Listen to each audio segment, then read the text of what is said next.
gave an opinion that events occurring after the balance sheet date permits you, if a factory is destroyed by fire, you ought to disclose it on 31st March. He has used the word applying the reverse logic. A bill discounted on 18th of June and a bank, money bank has also given the money, it can be related back to 31st March. So what he did was, I'm talking to you about a real case. You all need to know the profession's image is not spoiled by small firms. In fact, we are the greatest treasure to the profession, and the larger the size, greater is the damage that we can do to ourselves. Now he said, you can account it on 31st March, so he accounted the bank balance and he accounted bank discounting as a loan from ICAI Bank. I mean, disclosing the bank's name. I can't disclose the amount, I can't do it. Okay, on the due date, the money had to be paid. June 18th, he discounted, July, August, September, October. October 18th, he paid. So you will bring back your debtors back into it. Another chartered accountant firm, out of the two large firms, one firm advised him wonderfully that please value the brand. I have been debited with, say, 200, 500, 800, 1,000 crores. I don't want you to guess. It's a very large amount. He said, you have been debited. Why don't you say that you have a brand, SK as a brand?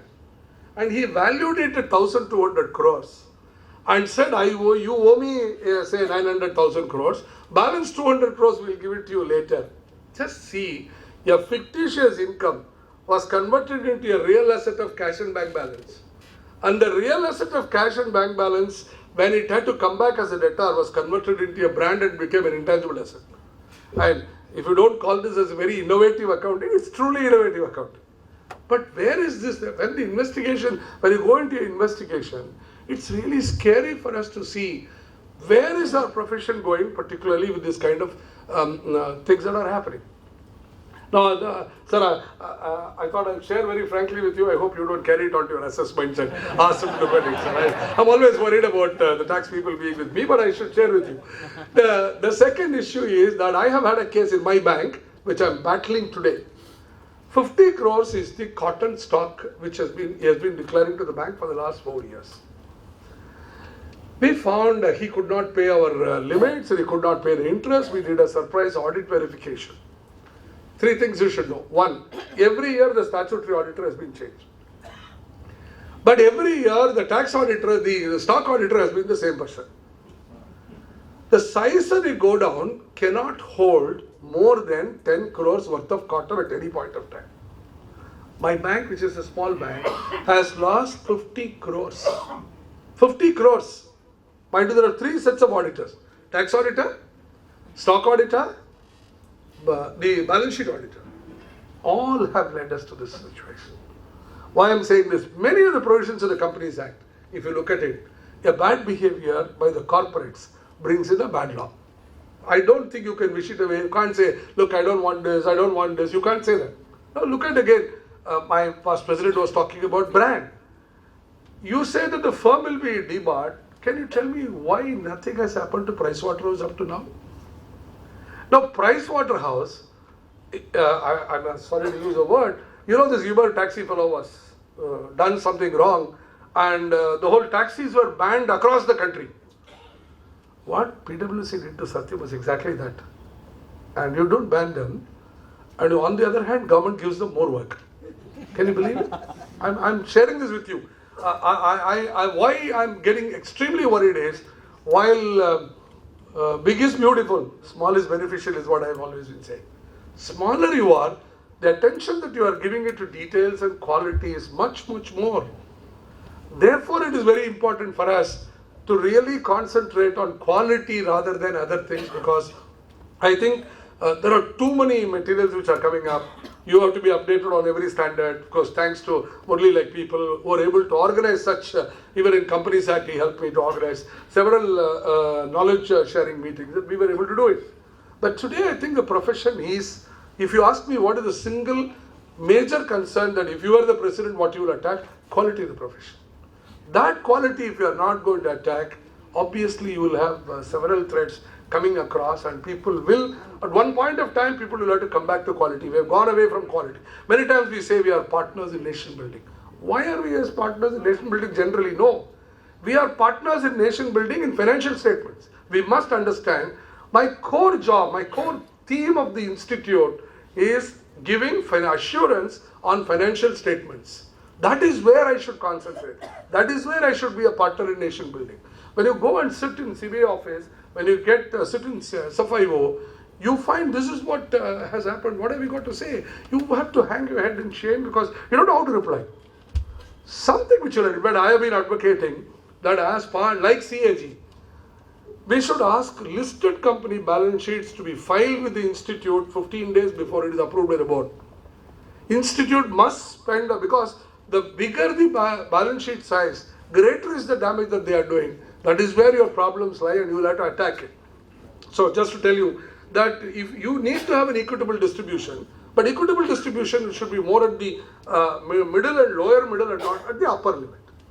And second is that very critical factor that is going to affect is on rotation of auditors.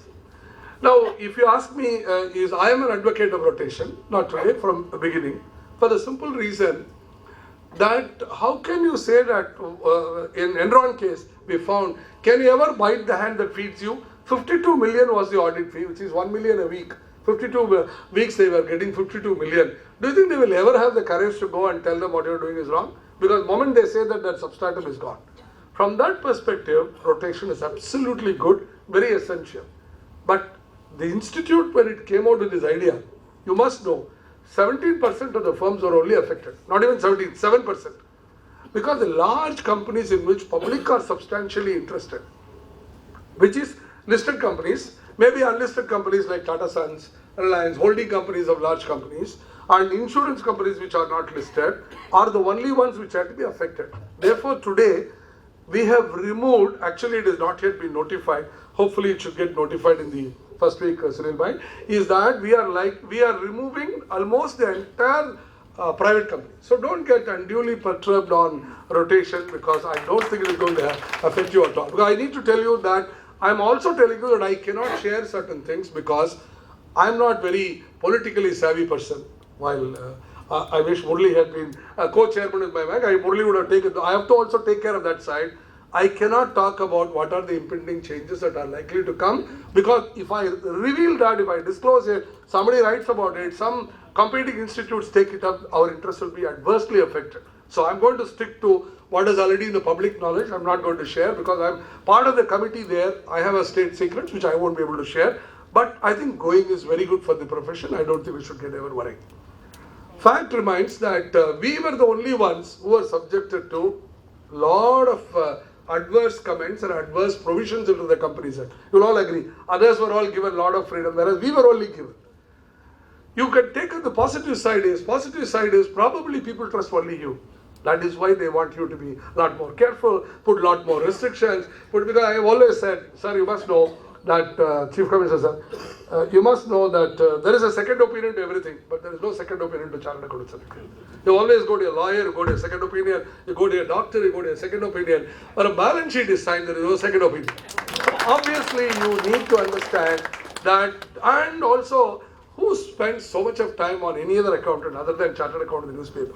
Something goes wrong. People cry because there are one or two things that are happening, or the ones which are really showing up because people care for the chartered accountancy profession.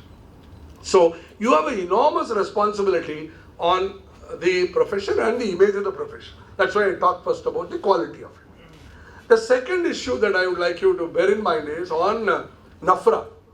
In fact, I need to deal with all our sister institutes, but we have no quarrel with them. They are all younger brothers of us, and I don't think there is any competition between the three institutes. But you must also know that the government has been pushing me to do a valuation course along with Costing Institute and Company Secretary Institute and Chartered Accountants. We have bluntly refused, saying that we will not be doing any joint program. But tell me, what is the role of a cost accountant in valuation except in valuation of cost? We are talking about this building being valued. You are talking about a business being valued. That is something which is valuation, which is beyond the concept of a cost accounting. I mean, my personal view, cost accounting itself is not relevant, except in administered prices, government controlled commodities, public-private partnerships, maybe in transfer price. Beyond that, today to say that the automobile industry will undergo a cost audit, he's not able to sell his cars. These automobile industry cost audit came when we were producing 16,000 Fiat cars and 12,000 Ambassador cars. People wanted to put a cost control. Therefore, we did that. When we are not giving subsidies, where is the question of doing a cost audit? When we are not giving administered prices to many of the commodities, where is the, why on plantation we have put cost audit? Are you going to give 1 paisa discount on every chai that consumed and the government is going to directly transfer the money? It's not possible. And why would you do a cost audit on this? So cost audit is not relevant. Therefore, we have said valuation is no relevant to cost auditors. We cannot sit with them. Company secretaries. Our stand was very appreciated, but why I am saying is, I want all of you to also appreciate this. Company secretary's role is to participate in a meeting, record the proceedings of the meeting. They cannot. I mean, nothing wrong against the institute. Do not get me wrong. The 3 institutes were formed for a specific purpose by the Act of Parliament. Today, if I allow cost accountants to come into valuation, imagine your balance sheet is full of values. You say cost accountant can also do valuation. Tomorrow they may also come and do the audit. And that is not the purpose for which this institute itself is formed by the Act of Parliament. So we have taken the stand, company secretaries can come and sit next to us, record what we are talking. They have no power in the under the Companies Act to participate in a board meeting except to talk about compliance. Because they had a very, very important provision of compliance professionals, which is what they are supposed to do. Therefore, we have taken the stand. Chartered accountants will do, we want to do, imagine if company secretaries have to write on valuation course, they have to write on discounted cash flows, they have to write about NPVs, net present values. Can they ever do a valuation program along with us? It will be something like, BA Economics, BSc, BCom, sitting together and doing a valuation program. Obviously, you are not on the same level. For them to come to the same level on the specific topics, it's going to take a lot of time. So we have refused. We have said cost audit. Cost audit is something which we have taken the view as an institute and as a representative of the institute. I've taken the say, please go based on need to know basis. Nice to know cannot be the criteria. I want to know your cost. Nobody will disclose my cost. Is there a need? Is there a government intervention in it? Then I'll share my cost. So need to know basis should be the criteria and not nice to know basis. Therefore, we have said refuse to work with the 2 institutes on valuation as well as on the other programs. Can I go ahead for 10 more minutes? So on this, therefore, we are very critical that our existing areas of our operation will have to be completely protected. Our qualities will have to considerably improve. As a chairman of a bank, I also find today your branch audits will go over a period of time. Concurrent audits also will disappear because technology is able to do virtually today in my bank. I have, though as a chairman I'm not supposed to do, I'm still doing it. Every day, end of the day, I get an alert. I get an alert as to what is the branch, which branches have gone below, which branches have gone up, why sudden withdrawal of a deposit. All that is in the form of a dashboard to us. We get it. Concurrent audit 90% of the concurrent audit that we are doing today could be done using technology. Because you come after 1 month, by the time you go through all records, all that is not going to be just needed. So concurrent audit, branch audit will all disappear. On that disappearance, are we going to be thrown into the sea? No, because we are wanting every credit proposal to be completely reviewed by a chartered accountant. Imagine, I have a place, we can only say Jammu Kashmir to Cape Comorin, wherever there is a bank, there is a village, there is a bank and there is a chartered accountant there. I don't think anybody can claim credit saying that it is spread across the country with the same amount of talents, same amount of, as we talk here, Sundays there may be programs running across. I think we are the only profession which can claim. We are looking forward to a phenomenal amount of support from chartered accountants, not only in our bank, Reserve Bank of India as per the system. So the other one that you all have to know is every cyber threat today, as we speak, your bank account could have been hacked, something could have gone wrong. A cyber threat costs 5.5 million today for every threat. Imagine if there are going to be 25,000 threats, that is what the nation or the countries are spending so much of money on those threats. Those are your lost opportunities and you have to take on a lot more opportunities in those lines. Bank audit will continue to be there. Bank audit can never go. Only thing is, it will come in a newer form, a newer birth, a new appearance, and we will all have to rehone our skills to look at that. What we are doing may go, but what we do will be a lot more in terms of quality. Now, I'll come back to the topic that Murli had assigned to me. In terms of rotation, I don't think we should worry about it. There are only 17 firms which will get affected because they are large audits or concentrated over more than 4 audits. There is not many firms. More than 50 audits, there are 6 firms which will get covered.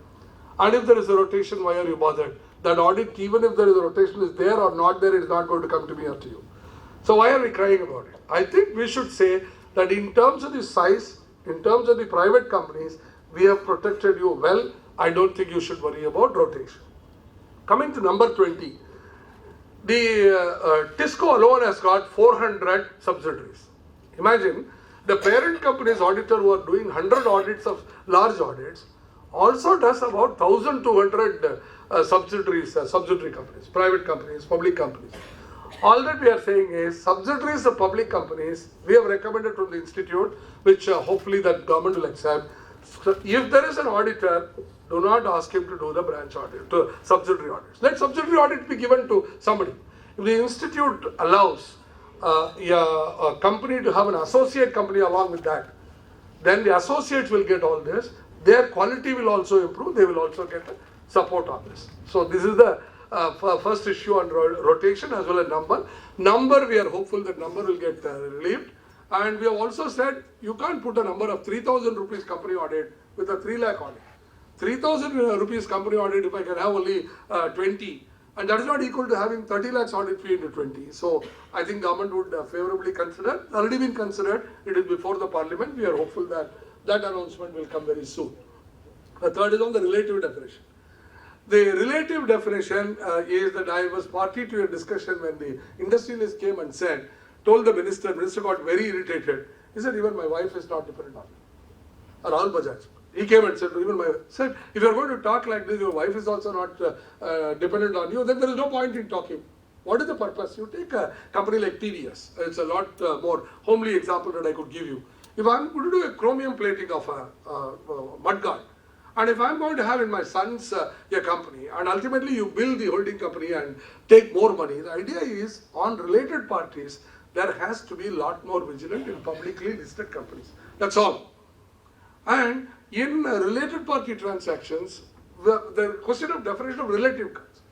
What we have finally recommended, I don't know how many of you would have seen, for the first time the government has introduced stepfather and living in partners. I don't know why India changed its culture through the company law also. We have never done that, but I asked him why.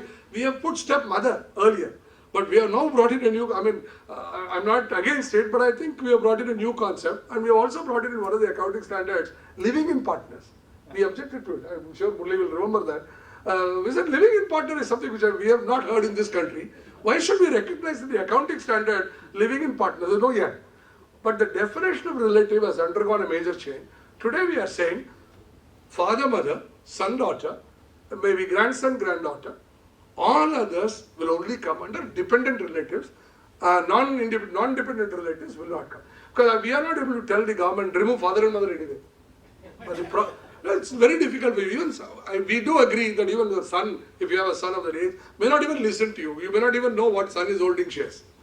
It will be more particularly in family courts, this will be very useful if your husband and wife are fighting and husband is an auditor, wife can go and buy those shares and husband will get disqualified.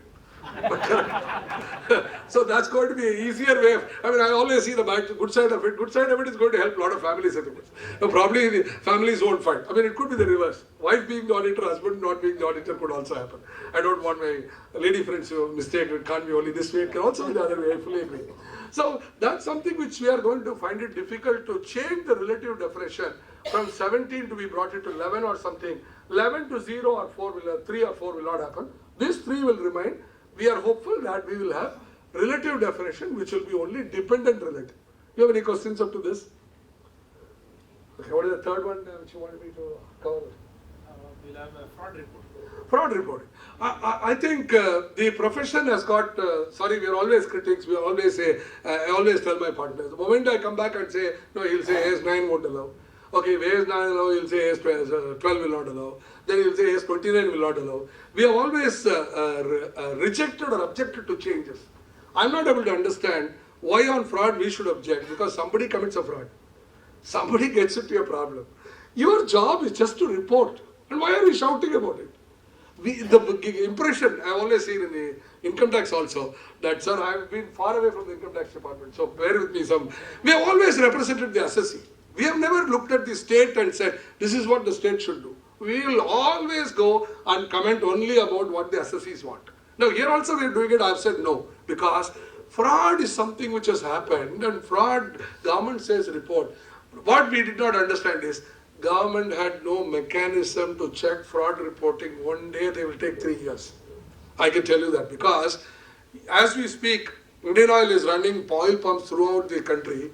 One pipeline, somebody could have removed it and he'll be pumping 500 liters of crude oil and we'll have to report. And every 5-star hotel, I'm a vegetarian, but I can still tell you, when they buy chicken, they put through the syringe, they add water so that they weigh better and they get paid better.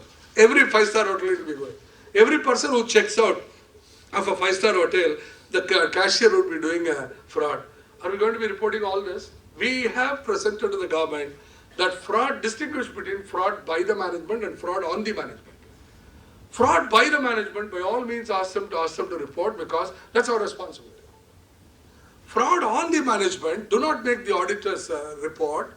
Their primary job is to the audit committee and the board. We will report. If the audit committee doesn't take action, then we will report to the board. The previous government, for some reason, did not look at it, because every time a fraud happens, in India, the another problem that we have is we create laws for an exception. Now, if Satyam was an exception, we brought in all kinds of rules to deal with the exception. Then one more exception comes. Then one more amendment to the law comes. That is why you will find all the acts have got so many provisos, so many explanations. One ultimately loses a main focus. In fraud reporting, we have said, make a distinction between fraud on the management, fraud by the management. Bring in materiality concept, and we will only report on material issues to the government and non-material. The government rejected. Fortunately, after the new government has come, they have come back and said, we will only bring in materiality. Fraud by the management, on the management could also be distinguished, and threshold limit could always be fixed. Therefore, fraud reporting, first of all, you should not worry, it's simple reporting. And one request, one issue on which I may not be able to agree with the past president is, if you suspect a report, because it is the auditor's responsibility not to create panic also.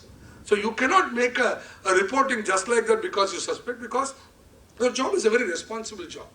You can't be irresponsible, or you can't be careful on your side and say, anyway, I'll report, because your competitors are waiting there. If you say that a fraud has happened, and immediately it flashes in the newspaper, tomorrow you'll have a huge dip on the stock market, and then you will have to go and do that. So I think this is a very, very responsible act. Unless you have concluded a fraud has happened, and there is a documentary proof to say there is a fraud, you should not be reporting, but fraud reporting is not going to be a major issue. What is the next? That's all. Internal control. Internal control. We have again made a lot of noise about internal control. Can you say that these companies, large companies, are functioning without internal controls? Because profession has to discipline itself. I think professions will have to have responsibility. We are the one who went and told, oh, this man saying, oh, several board members called me, several board members called Murli, everybody had said, oh, you can't do it. I had to tell the government, I don't believe this nonsense. Are you saying that these companies ran all these days without internal financial controls?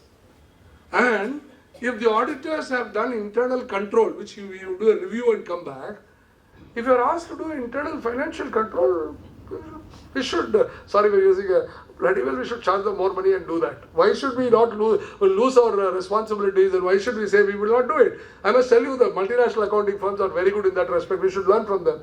They made about 750 to 800 crores only on presentation on internal financial control, what they should be doing.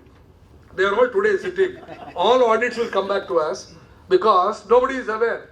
We are all joining together in chorus and saying it should not be reported. In my view, internal financial control is a management problem. Look at it as a professional opportunity to make more money and rehone your skills rather than cry about it. I said no. They asked me, I said no, I will not argue on that. You want it, we'll do it. The regulator wants it. The government state wants you to participate in nation building. This is what is nation building. Now, why should I say no? Then we said, auditors alone, we will be leaving 1 year. Then board of directors are coming back and saying, why not we? In my view, board of directors should not be given, because that shows that you have been running the company without any control. If you have been having a control, employ another firm and ask them to do a quick look and come back to us is what I feel. Now, is that over? Yes. Sorry? A private limited company loan, all exemptions which were earlier there to private companies will get restored, except to the extent will get restored. They all completely will get restored. Except that 50 numbers have gone to 200 numbers. It is an advantage to us. Sir, we have recommended, and the government has accepted, it is placed before the parliament. All exemptions on private companies which are hitherto being enjoyed, you will enjoy it with more number of members rather than 50 to 200. And I also tell you, sir, I take great pride in saying this. Girish bhai, I'll also tell you great pride in saying, we are the only profession, thanks to my council colleagues and all our people, we did not raise one voice against the Companies Act provisions. Costing Institute went on agitation. Company Secretary Institute went on garrowing people. But I must tell you, for the disciplined manner in which we have got much more benefits. In fact, the disciplined behavior is what we got it. I used to tell them, I have 10 lakh students, I have 2 lakh members. If they start doing this every place, your whole country will not function. But you must respect it and you must give it to us. And we have got it, we'll continue to do that. Thank you. Dear friends, 5 minutes. Mr. Girish Ahuja will address the capital gains, because many of you wanted to hear capital gains. We have sent a slip, so he'll be addressing after. And I request the Chief Commissioner to garland our Santana Krishnan and present a memento.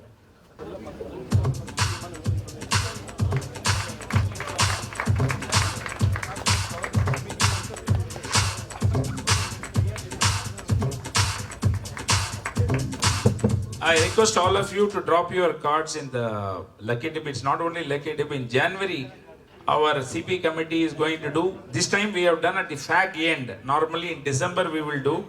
Our CPE committee chairman, regional council, he asked me, since February it is there during our period, we have to do. So based on the database, since you have come here and enrolled, you will be given the first priority, right of preemption, preemptive right. And we will be doing metro conference in Chennai.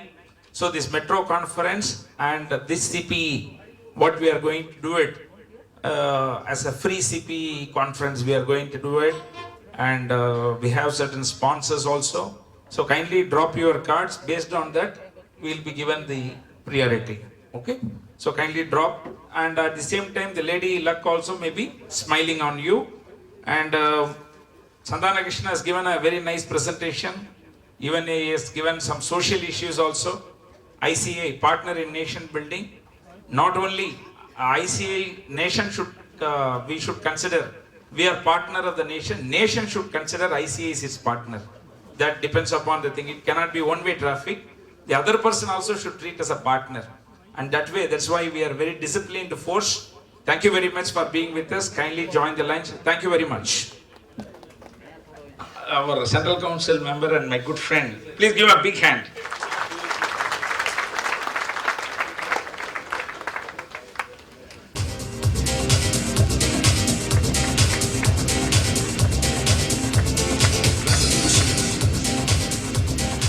The reason is Mr. Aruli wanted to take a separate photograph without including anybody separately. So I kept here. No one was there. This is for him. So, so jocularly it is said, sir, on the last day of the SIRC chairman, the photographer will come. He will take a photograph for the gallery photograph. We say on the last day of the SIRC chairman, he will be filmed, he will be framed, he will be nailed and hanged. This is what. So we have, the floor is open for you. So kindly unleash the tax planning strategies for our members, followed by capital gains as well, how to plan. Thank you, Mr. Murli, and of course, Mr. Aureli. Well, friend, I'm going to talk to you something about HUFES with Akshara law. But let me tell you, listen to my lecture, but continue to do whatever you are doing. Because whatever we are doing, this is absolutely wrong. Two topics nobody knows in income tax. One is Hindu undivided family, the another is charitable trust. No one knows, but still we are continuing. We still know the department doesn't know anything about that. And whatever we present before them, they accept it. It's a very ticklish problem. Because the point is, Hindu law is not a codified law. It's not a codified law. Even the Muslim law is not a codified law. They are by convention, they are not codified law. But we have a codified law called Hindu Succession Act 1956 and Indian Succession Act 1925. These are the two codified laws we have in India. If I die as a Hindu, maybe Hindu law is there, but I die intestate or I die after writing a will. These are the two procedures. If I write a will, then Indian Succession Act 1925 will apply. If I write a will. But if I die intestate, that is without writing a will, Hindu Succession Act 1956 will come into picture. Muslim have Shariat law, separate for Sunnis, separate for Shias. In the case of Muslims, they cannot part with the entire money under a will. There are certain restrictions under the Muslim law. They cannot give everything under a will. Certain amount they are allowed, but not to everything to the under a will. So that Christians, Jews and Parsis, they are covered under Indian Succession Act 1925. So for Hindus there are two acts. For Christians, Parsis and Jews, there is the Indian Succession Act. For Muslims, there are various Shariat laws which you have. Who are Hindus? Obviously Hindu plus Buddhists, Jains, Sikhs. They are part of Hindu undivided family. They are part of Hindu undivided. There are a lot of confusion about Hindu because what had happened prior to Hindu Succession Act 1956 was different, and what has happened after Hindu Succession 1956 is entirely different. But Hindu law talks about something else, Hindu section talks about something else, and our Income Tax Act section 171 talks about something else also. I'll tell you everything. When we talk about income tax provision, probably Hindu law may not be fully applicable to income tax provisions. So therefore be careful. There are judgments, but those judgments are based on Hindu law. There may not be a judgment based on income tax provisions under HUF. I'm talking about Midakshara law, please. Now, I'm not talking about death by will. I can will my property to anybody, my self-acquired property to anyone I like it. To my children, to my wife, to my other friends or anyone. It is my discretion because it is my property. Nobody can stop me for writing a will in favor of anyone. Well, will, if it is registered or not registered, does not make any difference. But if it is registered, it may have more authentication. That's all.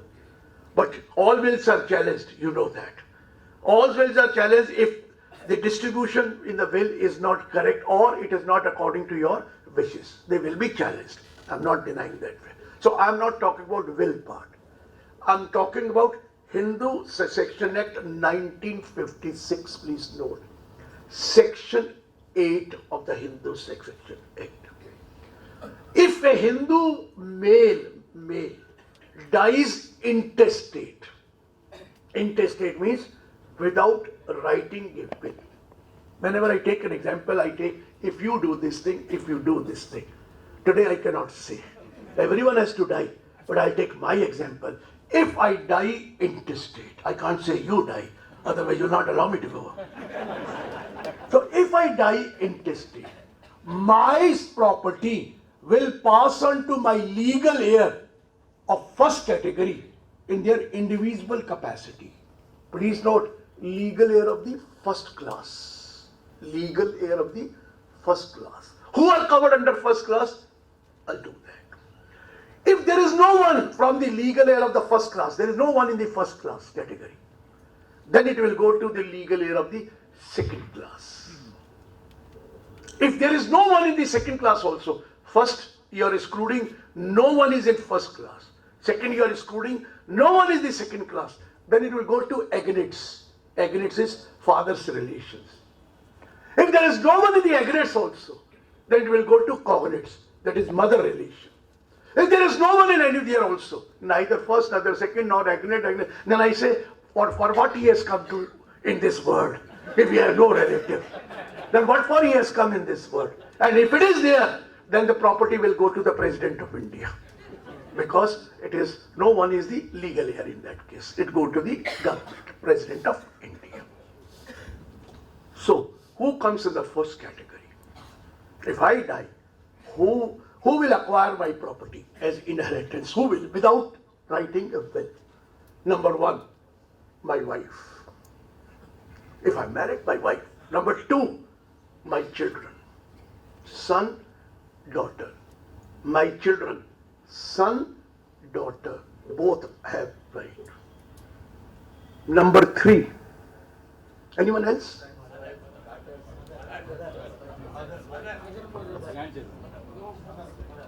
Mother.